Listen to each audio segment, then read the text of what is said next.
میں 16 سال کی تھی اور میری شادی 20 سال کے لڑکے سے ہو رہی تھی، مگر مجھے ایک 70 سال کے بوڑھے سے عشق ہو گیا تھا جس کی پہلی 4 بیویاں فوت ہو چکی تھی۔ سب لوگ کہتے ہیں کہ اس کی 4 بیویاں اس کے ظلم کی وجہ سے مری ہیں، مگر مجھے یقین نہ آیا اور میں نے اس بوڑھے سے شادی کر لی۔ شادی والی رات وہ بوڑھا کمرے میں آیا تو اس کے ہاتھ میں ایسی چیز تھی جسے دیکھ کر میری روح زلزلہ گئی، کیونکہ وہ بوڑھا تو میں اپنے والدین کی اکلوتی بیٹی تھی اور ابو کے انتقال کے وقت میری عمر 14 برس تھی۔ میں بہت ہی سیدھی سادی سی تھی۔ اگر میں یہ کہوں کہ میں تو بالکل اللہ کی گائے تھی تو یہ بات غلط نہیں ہوگی۔ میرے والدین نے میری تربیت بہت اچھی اور دوستانہ ماحول میں کی تھی۔ جب میرے گھر کا اتنا اچھا ماحول تھا تو مجھے زیادہ دوستیاں کرنے کا بھی شوق نہیں تھا۔ میری 2 ہی سہیلیاں تھی، میں ان کے گھر میں آیا جایا کرتی تھی اور وہ بھی اکثر میرے گھر آ کر کھیلا کرتی تھی، مگر مجھے علم نہیں تھا کہ میرا رشتہ دار کون ہے، کیونکہ ہمارے گھر میں کوئی نہیں آتا تھا۔ ایک دن میں نے ابو سے پوچھا تو وہ کہنے لگے ابھی بہت اندھیرا ہے، تمہیں کچھ نظر نہیں آئے گا، جب میرا انتقال ہو جائے گا تو ہر طرف روشنی پھیل جائے گی، تمہیں سب کچھ صاف صاف نظر آئے گا۔ میں ابو کی یہ بات سن کر دنگ رہ گئی تھی۔ آج تو بہت دھوپ نکلی تھی، پھر نہ جانے وہ ایسی باتیں کیوں کر رہے تھے۔ میں نے ابو کا ہاتھ پکڑ لیا اور بولی ابو دن کا وقت ہے اور ہر طرف روشنی ہے۔ میری بات سن کر ابو کی آنکھوں میں آنسو آ گئے تھے۔ وہ کہنے لگے میری نظر کمزور ہو گئی ہے، مجھے ہر طرف اندھیرا ہی نظر آتا ہے۔ ابو کی بات سن کر میں رونے لگی تھی۔ مجھے یہ سب اچھا نہیں لگ رہا تھا۔ ابو کو تھوڑی شرم تو آنی چاہیے تھی، انہوں نے اپنی بیٹی کے سامنے اپنی موت کا ذکر کیوں کیا تھا؟ میں بہت خفا ہو گئی تھی۔ ابو نے میرے ماتھے پر بوسہ دیا اور کہنے لگے تم چھوٹی چھوٹی باتوں پر پریشان ہو جاتی ہو، چپ کرو، کچھ نہیں ہوا مجھے۔ میں روتی چلی گئی تو ابو مجھے اپنے ساتھ پارک لے گئے تھے۔ پارک جا کر میرا اول وقتی طور پر بہل گیا تھا، مگر ابو کے کہے ہوئے الفاظ جیسے میرے دماغ پر نقش ہو گئے تھے۔ میں ہر وقت اپنے ابو کی لمبی عمر کی دعا کیا کرتی تھی۔ ایک دن میں نے اپنی سہیلی نائلہ سے اس متعلق بات کی تو اس نے مجھے مزید ڈرا دیا تھا۔ وہ کہنے لگی مرنے والے کو پہلے اپنی موت کے متعلق علم ہو جاتا ہے، مجھے تو لگتا ہے کہ اب تمہارے ابو زیادہ دیر تک زندہ نہیں رہیں گے۔ میں تو اب پھوٹ پھوٹ کر رونے لگی تھی۔ تب میں بہت چھوٹی سی تھی اور صرف 4تھی جماعت میں پڑھ رہی تھی۔ ابو کو اس بات کا اندازہ ہی نہیں تھا کہ وہ بات جو انہوں نے جذباتی ہو کر مجھ سے کہہ دی تھی اس نے مجھے کس قدر ڈرا دیا تھا۔ وقت یوں ہی گزرتا گیا اور جب میں 14 برس کی ہوگی تو ایک دن ابو کو ہارٹ اٹیک آنے کی وجہ سے ان کی موت ہوگی۔ اس دنیا میں ابو کے علاوہ میرا اور امی کا تھا ہی کون؟ ہم دونوں ٹوٹ کر رہ گئی تھی۔ محلے والوں نے ابو کے انتقال کے متعلق محلے کی مسجد میں اعلان کروا دیا تھا اور پھر تھوڑی ہی دیر میں بہت سے اجنبی چہرے ابو کی میت کے پاس آ کر بیٹھ گئے تھے اور پھوٹ پھوٹ کر رونے لگے تھے۔ میں نے امی سے پوچھا کہ یہ کون لوگ ہیں؟ تب امی نے ایک بوڑھی سی عورت کی طرف اشارہ کر کے کہا کہ یہ تمہاری دادی ہے۔ ان کے ساتھ 2 عورتیں اور بھی تھی۔ ان کے متعلق امی نے بتایا کہ وہ دونوں تمہاری پھپھو ہیں۔ تب مجھے پتا چلا کہ ہمارے محلے کے پیچھے جو محلہ تھا وہاں پر رہتی تھی، مگر ابو کی زندگی میں انہوں نے کبھی بھی ہم سے ملنا گوارا نہیں کیا تھا۔ وہ تینوں ایک دوسرے کے گلے لگ کر روتی رہی تھی، جبکہ میں اور امی ایک دوسرے کو سہارا دے رہی تھی۔ کچھ دیر رو دو کر وہ عورتیں واپس چلی گئی تھی۔ تب ابو کے جملے میرے کانوں میں گونجنے لگے تھے۔ انہوں نے ٹھیک ہی کہا تھا کہ ابھی بہت اندھیرا ہے۔ ابو کی وفات کے بعد مجھے رشتہ دار نظر آئے تھے۔ ایسے وقت میں محلے والوں نے ہمارا بہت ساتھ دیا تھا۔ تیسرے دن وہ تینوں عورتیں پھر ہمارے گھر آ گئی تھی۔ میری دادی پھوٹ پھوٹ کر روتی جا رہی تھی اور ساتھ ساتھ یہ کہتی جاتی اشفاق اچھا ہوتا جو تم اپنی بیٹی کی شادی اپنی زندگی میں کر جاتے، یہ لڑکی ضرور تمہیں بدنام کرے گی۔ میں یہ باتیں سن کر بہت پریشان ہو جاتی تھی۔ تب ابھی میرے سر پر ہاتھ رکھ دیتی اور کہتی کہ ایسے لوگوں کی باتوں کا سر پر سوار نہیں کرتے۔ میری دونوں پھپھو مجھے دیکھ کر منہ بنا لیتی تھی۔ مجھے ان سے بہت ڈر لگنے لگا تھا۔ میں چاہتی تھی کہ وہ واپس جلدی سے ہمارے گھر سے چلی جائے، مگر وہ اب بار بار ہمارے گھر آتی تھی۔ وہ اکثر کہتی ہیں کہ یہ لڑکی مانور تو شکل سے ہی خطرناک لگتی ہے، ایسے لگتا ہے کہ یہ ہمارے بیٹے کا نام خراب کر کر رہے گی۔ ایک دن میری دادی میری امی سے کہنے لگی اپنی بیٹی کی شادی جس قدر جلدی ممکن ہو کر دو، میں یہ نہیں چاہتی کہ یہ میرے بیٹے کا نام خراب کرے۔ امی بہت دنوں سے یہ سب کچھ برداشت کر رہی تھی، ابھی ان کی بھی بات سو کی تھی۔ وہ کہنے لگی میرے شوہر نے اپنی بیٹی کی تربیت بہت اچھی کی ہے، آپ کو ہرگز فکر کرنے کی ضرورت نہیں ہے۔ جب آپ میرے شوہر کی زندگی میں ہمارے گھر نہیں آئی تو اب کیوں آ جاتی ہیں؟ امی کی بات سن کر تو ان تینوں نے امی پر حملہ ہی کر دیا تھا۔ انہوں نے بہت سی باتیں سنائی تھی۔ امی رونے لگی تھی۔ फिर वो तीनों उठकर चली गई। तो मैं बोली, अम्मी दादी ने मुझ में ऐसी कौन सी खामी देख ली है जो मुझे कहती है कि मैं अपने बाप का नाम खराब कर दूंगी। अम्मी ने मेरे सर पर हाथ रख दिया और बोली, तुम लोगों की बातों को जहन पर सवार मत करो, ये तो तुम्हारे बाप के नहीं बन सकी तो तुम्हारी क्या बनेगी। मुझे उम्मीद है कि आज के बाद ये हमारे घर नहीं आएंगी। अम्मी की बात सुनकर मेरे दिल को तसल्ली होने लगी थी और अम्मी की बात सच साबित हुई थी। इस दिन के बाद ना तो वो कभी दादी हमारे घर आई थी और ना ही फुप्पो, मगर अब कुछ अजीब सा होने लगा था। हमारे घर के मोहल्ले की औरतों ने भी आना छोड़ दिया था। मेरी सहेलियां भी हमारे घर नहीं आती थी। एक दिन मैंने अम्मी से इसके मतलब बात की तो वो कहने लगी कि तुम खुद अपनी सहेलियों के घर चली जाओ। मेरी सहेली का घर हमारे घर के करीब ही था। मैं अकेले ही घर चली गई थी। मैंने इसके घर के दरवाजे पर दस्तक दी तो इसकी वालदा ने दरवाजा खोला था। मैंने सलाम करने के बाद पूछा, आंटी आमना कहाँ है? वो इतने दिनों से हमारे घर नहीं आई। आंटी दरवाजे के सामने ही जमकर खड़ी थी। वो बोली, आमना अब तुम्हारे पास नहीं आया करेगी, तुम दोनों की दोस्ती खत्म हो गई है। मैं हैरान हुई और बोली, आंटी ये क्या कह रही हैं? ऐसा भी क्या हो गया है? आंटी ने मुंह बना लिया और बोली, हम शरीफ लोग हैं, हमारे पास इज्जत के सिवा कुछ नहीं है। मेरी बेटी तुम्हारे साथ उठे बैठेगी तो वो भी बदनाम हो जाएगी। मेरी आंखों में आंसू आ गए थे। मैं बोली, आंटी अल्लाह ना करे आप ऐसी कैसी बातें कर रही हैं। आंटी कहने लगी, मैं तो साफ साफ कह रही हूँ, तुम्हारी दादी सब कुछ कहती फिर रही है कि तुम कोई ना कोई गुल जरूर खिलाओगी, इस वजह से हमने अपनी बेटी को तुमसे दूर कर लिया है। मैं मजीद कुछ नहीं कह सकी थी, इसलिए रोती हुई अपने घर आ गई। अम्मी ने मुझे देखा तो कहने लगी, क्या हुआ, तुम रो क्यों रही हो? मैंने बात पूछा, आंटी आमना कहाँ है? वो इतने दिनों से हमारे घर क्यों नहीं आई? आंटी दरवाजे के सामने जमकर खड़ी थी। वो बोली, आमना अब तुम्हारे घर नहीं आया करेगी, तुम दोनों की दोस्ती खत्म हो गई है। मैं हैरान हुई और बोली, आंटी आप ये क्या कह रही हैं? ऐसा भी क्या हो गया है? आंटी ने मुंह बना लिया और बोली, हम शरीफ लोग हैं, हम शरीफ लोग हैं, हमारे पास इज्जत के सिवा कुछ भी नहीं है। मेरी बेटी तुम्हारे साथ उठे बैठेगी तो वो भी बदनाम हो जाएगी। मेरी आंखों में आंसू आ गए थे। मैं बोली, आंटी अल्लाह ना करे आप ऐसी बातें क्यों कर रही हैं? आंटी कहने लगी, मैं तो साफ साफ कह रही हूँ, तुम्हारी दादी सबको कहती फिर रही है कि तुम कोई ना कोई गुल जरूर खिलाओगी, इस वजह से हमने अपनी बेटी को तुमसे दूर कर लिया है। मैं मजीद कुछ नहीं कह सकी और इसलिए रोती हुई अपने घर आ गई। अम्मी ने मुझे देखा तो कहने लगी, क्या हुआ, तुम रो क्यों रही हो? मैंने अम्मी को सारा वाकया बता दिया तो इनको बहुत गुस्सा आया था। वो कहने लगी, अल्लाह गरक करे ऐसी औरतों को जो मेरी मासूम बेटी के पीछे हाथ धोकर लग गई है। मैं बहुत उदास रहने लगी थी। अब्बू के इंतकाल के बाद मोहल्ले वालों ने माथे पर आंखें रख ली थी। हम दोनों माँ बेटी तनहा रह गई थी और मुझे इस जुल्म की सजा मिल रही थी जो मैंने कभी किया ही नहीं था। मुझे तो इन बातों की इतनी समझ भी नहीं थी। खैर अम्मी अब हर वक्त परेशान रहने लगी थी। हम दोनों घर में ही कैद होकर रह गई थी। यूं ही वक्त गुजरता चला गया। अब माहौल इस कदर घुटन ज़दा हो गया था कि यहाँ पर मजीद रहना नामुमकिन लगने लगा था। अम्मी ने मेरी आंखों की अदासी देखी तो वो घर से बाहर जाने लगी थी। मैं उनसे पूछती कि आप कहाँ गई थी तो वो कहती कि मैं अपने काम से गई थी। तकरीबन एक हफ्ते बाद अम्मी मेरे पास आई और कहने लगी, बेटी अपना सामान पैक कर लो, हम ये घर और ये मोहल्ला छोड़कर जा रही हैं। मैंने पूछा, अम्मी हम कहाँ जा रहे हैं? अम्मी ने मेरे सर पर हाथ रख दिया और बोली, अल्लाह ताला की जमीन बहुत बड़ी है, हमें कहीं ना कहीं पनाह मिल जाएगी। फिर हम दोनों वो घर छोड़ के दूसरे शहर में शिफ्ट हो गए थे। अम्मी ने ये घर किराए पर लिया था। ये घर मुख्तसर सा था, 2 कमरे, किचन और फिर बाथ और छोटा सा सहन भी था। मैं एक दिन अम्मी से बोली कि हम इस घर में क्यों शिफ्ट हुए हैं। तब अम्मी कहने लगी, मुझे लोगों की बातों से बहुत डर लगने लगा था, वहाँ हर कोई तुम्हें बदनाम करने लगा था, इसलिए हम यहाँ आ गए। मैं चुप रही थी। अम्मी को इस बात का इल्म कहाँ था कि जो बात मैं पिछले 1.5 बरस से सुन रही थी, उन्होंने मुझे इस कदर तकलीफ दी थी। मुझे जरूर लगने लगा था कि मुझसे ऐसा कुछ जरूर होगा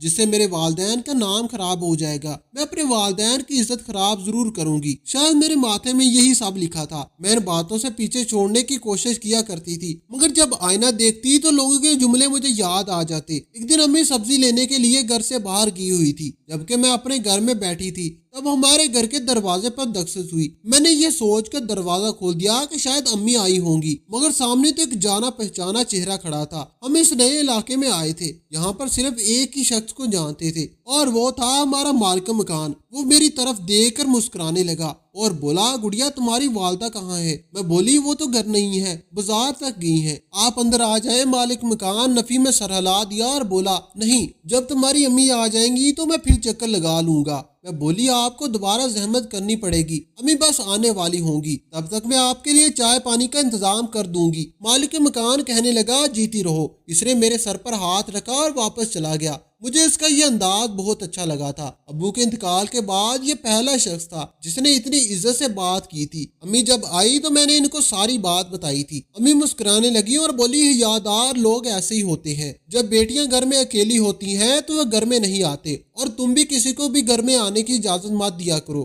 پھر امی کہنے لگی کہ 1 مہینہ ہو گیا ہے، وہ کرایہ لینے آیا ہوگا۔ میں بولی امی آپ ہر ماہ کرایہ کہاں سے دیا کریں گی، ہمارا گزر بسر کیسے ہوگا؟ امی کہنے لگی تم اپنے چھوٹے سے دماغ پر زیادہ زور مت دو، میں نے وہ گھر بیچ دیا ہے جس پہ ہم رہا کرتی تھی، وہ پیسے میں نے بینک میں جمع کروا دیے ہیں، ہمارے پاس اچھا خاصا سرمایہ ہے، یہاں تک کہ میں تمہاری شادی بھی سر اٹھا کر سکوں گی۔ تم 16 سال کی ہونے والی ہو اور میں نے ایک لڑکا بھی تمہارے لیے پسند کر لیا ہے، اس کی عمر 20 سال ہے، وہ بہت نیک لڑکا ہے، تمہاری شادی اسی سے کروں گی۔ میں امی کی بات سن کر شرما گئی تھی، اب مجھے اپنی شادی کے خیال آنے لگے تھے۔ وہ دن کیسا ہوگا جب میں دلہن بنوں گی، نہ جانے میرا دلہا کیسا ہوگا۔ تعلیم میری ادھوری رہ گئی تھی، حالات ہی ایسے بن گئے تھے کہ آگے پڑھائی نہیں کر سکی۔ اب میں چاہتی تھی کہ میری شادی ہو جائے۔ اس نئے علاقے میں ہمارا کسی کے گھر آنا جانا نہیں تھا، میں گھر میں پڑی سارا دن بور ہو جاتی۔ ایک دن ہمارے گھر پر دستک ہوئی تو امی نے ہی دروازہ کھولا تھا۔ مالک مکان ہمارے گھر آیا تھا، وہ کہنے لگا کہ میں گھر کی کھڑکیوں کی مرمت کروانا چاہتا ہوں، یہ خراب ہو گئی ہے۔ امی نے اجازت دے دی تھی۔ اب اس کام کی وجہ سے مالک مکان کو بھی مزدور کے ساتھ ہمارے گھر آنا پڑتا تھا۔ ایک دن امی کہنے لگی بھائی صاحب آپ نہ آیا کریں، مزدور اپنا کام کر کے چلے جایا کریں گے، اس طرح آپ کو زحمت ہوتی ہوگی۔ مالک مکان کہنے لگا بہن ایسے اچھا نہیں لگتا، آپ گھر میں اکیلی 2 عورتیں ہی ہوتی ہیں،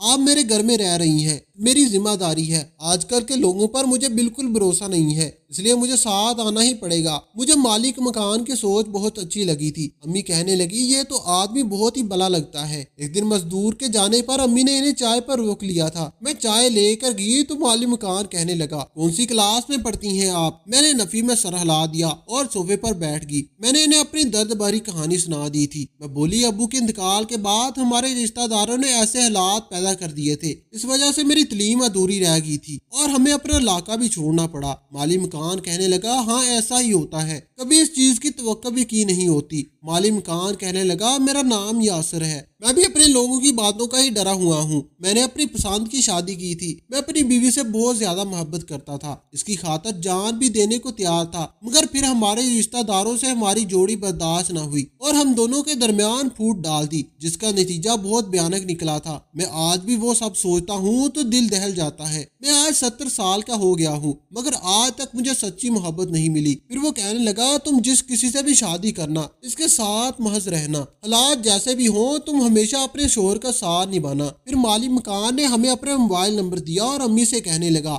کہ جب بھی کسی چیز کی ضرورت ہو تو فوراً مجھے میسج کر دیجئے گا، میں آپ کی مدد کرنے کی کوشش کروں گا۔ میں مالک مکان کے متعلق سوچنے لگی تھی، نہ جانے یاسر کی شخصیت میں ایسا کیا تھا کہ میں چاہ کر بھی اسے اپنے دماغ سے جھٹک نہیں پائی تھی۔ رات ہوئی تو بارش برسنے لگی تھی۔ امی تو سارے دن کی تھکی ہوئی جلدی سے سو گئی تھی جبکہ مجھے نیند نہیں آ رہی تھی۔ مجھے ابو کی بہت زیادہ یاد آ رہی تھی۔ جب بارش ہوتی تھی تو ہم دونوں باپ بیٹی مل کر بہت انجوائے کیا کرتے تھے۔ امی ہمارے لیے پکوڑے بناتی تھی اور ہم تینوں مل کر کھاتے تھے اور بہت سی باتیں کیا کرتے تھے۔ میری سہیلیاں بھی اکثر ہمارے گھر آ جایا کرتی تھی اور ابو ہر عید پر مجھے پیسے دیتے اور کہتے تھے کہ اپنی دوستوں کے لیے گفٹ لے لو۔ ہم ایک دوسرے کو تحفے طوائف دیا کرتی تھی۔ میرے دوستوں کے والدین مجھ سے پیار کیا کرتے تھے، مجھے اپنی بیٹی کہا کرتے تھے، مگر پھر اچانک یہ سب کچھ ہو گیا تھا۔ میری دادی اور میری پھپھو نے مل کر ہماری جڑیں کاٹ دی تھی۔ میں یہی سب کچھ سوچ کر رونے لگی تھی۔ اب مجھے یاسر کا خیال آیا تھا، وہ مجھ سے عمر میں بہت زیادہ بڑا تھا، وہ تو میری امی سے بھی بڑا تھا، مگر اس بڑے کی باتوں میں مجھے سکون ملتا تھا۔ میں نے یہی سوچ کر اسے میسج کر دیا تھا۔ میں نے یاسر کو بتایا کہ میں بہت زیادہ اداس ہوں، میں اپنے ابو کو بہت زیادہ یاد کرتی ہوں۔ وہ کہنے لگا میرا بھی یہی حال ہے،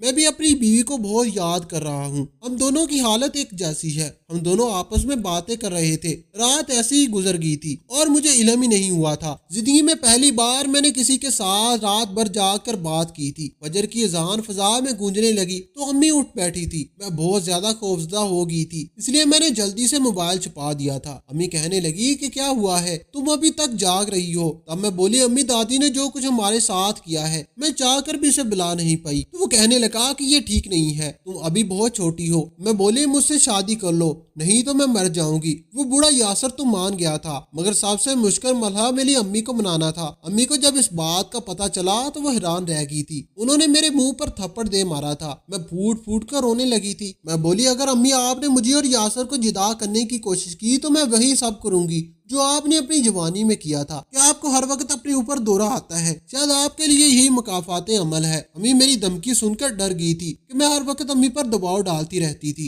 अम्मी ने मुझे मोहल्ले वालों से जब इस बूढ़े यासर के मुतल्लिक मशवरा मांगा तो सबने फौरन इनकार कर दिया और कहने लगे कि जानबूझकर भी अपनी बेटी को गड्ढे में मत फेंकना, नहीं तो इसका भी वो बुढ़ाऊ यही हाल करेगा जो इसने अपनी पहली 4 बीवियों का किया था। अम्मी तो ये बात सुनकर यही परेशान हो गई थी। पहली 4 बीवियों का क्या था? अम्मी तो ये बात सुनकर ही परेशान हो गई थी। मोहल्ले की औरतें कहने लगी, इस बूढ़े की पहले 4 बीवियां मर चुकी है, मगर हर बीवी के मरने के बाद ये पहले से बहुत ज्यादा हसीन और जवान हो जाता है। अब इसकी उम्र 70 साल है, मगर वो कहीं से भी 70 का नहीं लगता। मैंने ये बातें सुन ली थी। मैं बोली, जो मर्जी हो जाए, मैं शादी करूंगी तो यासर से ही करूंगी। अम्मी बहुत रोई थी। उन्होंने मेरे आगे हाथ भी जोड़े थे। मुझसे बार बार कहा कि मैंने तुम्हारे लिए शहजादों जैसा लड़का ढूंढा है जिसकी उम्र भी 20 साल है, तुम बस यासर को अपने दिल से निकाल दो। शायद मैं इनकी बातों को मान लेती, मगर मैंने 1.5 साल अपने मुतल्लिक जो कुछ सुना था, इसके बाद मुझे यही लगने लगा था कि मेरे माथे पर जो लिखा ही था कि मैं बेहया हूँ और अपने वालिद का नाम लाजिम खराब करूंगी। मैंने अपनी अम्मी की कोई भी बात नहीं मानी थी और फिर मैंने भाग कर शादी कर ली। मैं दुल्हन बनी, बहुत खुश थी। ऐसे लग रहा था जैसे मुझे दुनिया जहां की खुशी मिल गई हो। थोड़ी देर बाद वो बूढ़ा मेरे कमरे में आया और बोला, तुझे मालूम है कि मैं जवान क्यों नजर आता हूँ? क्योंकि मेरी 4 बीवियां मेरा बहुत ख्याल रखती थी, अब तू भी इनसे कुछ सीख ले। ये कहते हैं इसने बिस्तर की चादर खींची तो नीचे नजर पड़ते ही मेरी जान निकल गई, क्योंकि वहाँ बूढ़े का ही मैंने हक्का बक्का बैठे यासर को देखने लगी थी। मैं बोली, ये सब क्या है? यासर मुस्कुरा के बोला, ये बहुत काम की चीज है। मेरे पास हमेशा जवान रहने का ये एक बहुत बड़ा टोटका मौजूद है। इस फटकरी को अगर कोई जवान लड़की अपने हाथों से पीस कर इसमें शहद और चंद दूसरी चीजें मिलाकर हर रात अपने शोहर की मालिश करेगी तो मर्द जवान रहेगा। मेरी 4 बीवियां भी ये लिपट लगाकर मालिश किया करती थी और देखो मैं आज भी जवान हूँ। तुम मेरे लिए ये सब करोगी? यासर ने मुझे फटकरी ला कर दे दी थी और बोला, तुम अपना काम शुरू कर दो। मैं इसके रवैये को देखकर हैरान रह गई थी। मैं बोली, यासर आप क्या कर रहे हैं? मैं नई नवेली दुल्हन हूँ, मेरे भी कुछ अरमान है। यासर ने सर झटक दिया और बोला, अरमान पूरे करने के लिए पूरी जिंदगी पड़ी है। मुझे यकीन नहीं आ रहा था कि ये वही बूढ़ा है जो मैसर पर इस कदर खूबसूरत बातें किया करता था और यूं मेरी सारी रात मशक्कत में गुजर गई थी। मैं कहाँ इतने काम की आदी थी। फटकरी पीस पीस कर मेरे हाथों में छाले बन चुके थे।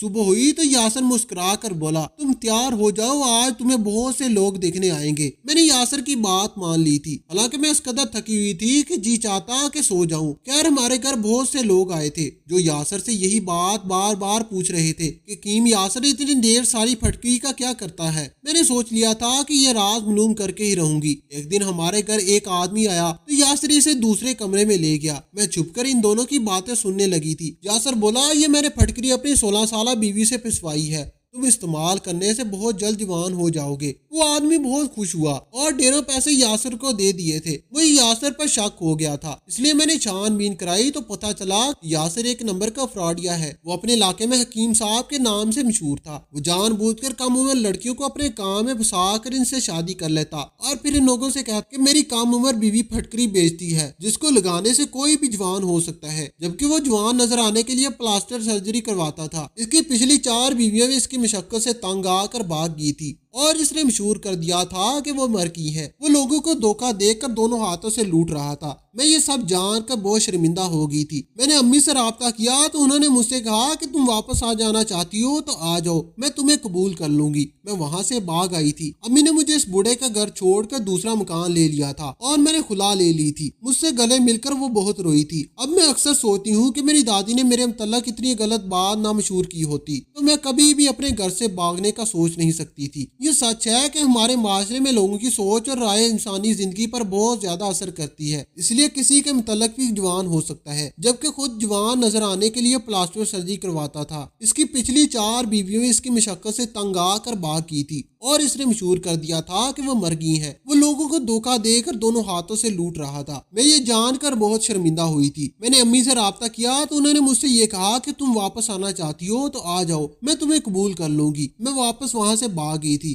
अम्मी ने इस बूढ़े के घर को छोड़ के दूसरा मकान ले लिया था और मैंने खुला ले ली थी। वो मुझसे गले मिलकर बहुत रोई थी। अब मैं अक्सर सोचती हूँ कि मेरी दादी ने मेरे मुतल्लिक इतनी बातें गलत मशहूर ना की होती तो मैं कभी भी घर से भागने का नहीं सोच सकती थी। ये सच है कि हमारे माशरे के लोगों की सोच और राय इंसानी जिंदगी से बहुत ज्यादा मुतासर रखती है, इसलिए किसी के मुतल्लिक भी कुछ कहने से पहले 100 बार सोचना चाहिए। ये भी तो हो सकता है कि आपकी बातों की वजह से किसी की जिंदगी खराब हो जाए। तो कमेंट बॉक्स में अपनी कीमती राय के इजहार जरूर बताएं कि मैंने बूढ़े से शादी करके ठीक किया या गलत। तो दोस्तों, आपको हमारी आज की कहानी कैसी लगी? कमेंट बॉक्स में अपनी कीमती राय के इजहार जरूर कीजिएगा। वीडियो पसंद आई हो तो वीडियो लाइक करें और दूसरों के साथ जरूर शेयर करें। मजीद इस तरह की चमकवाज कहानियां और वाकयात सुनने के लिए हमारे चैनल को सब्सक्राइब जरूर करें। शुक्रिया, खुदा हाफिज। आज की कहानी कैसी लगी? कमेंट बॉक्स में अपनी कीमती राय के इजहार जरूर कीजिएगा। वीडियो पसंद आई हो तो वीडियो लाइक करें और दूसरों के साथ जरूर शेयर करें। मजीद इस तरह की चमकवाज कहानियां और वाकयात सुनने के लिए हमारे चैनल को सब्सक्राइब जरूर करें। शुक्रिया, खुदा हाफिज।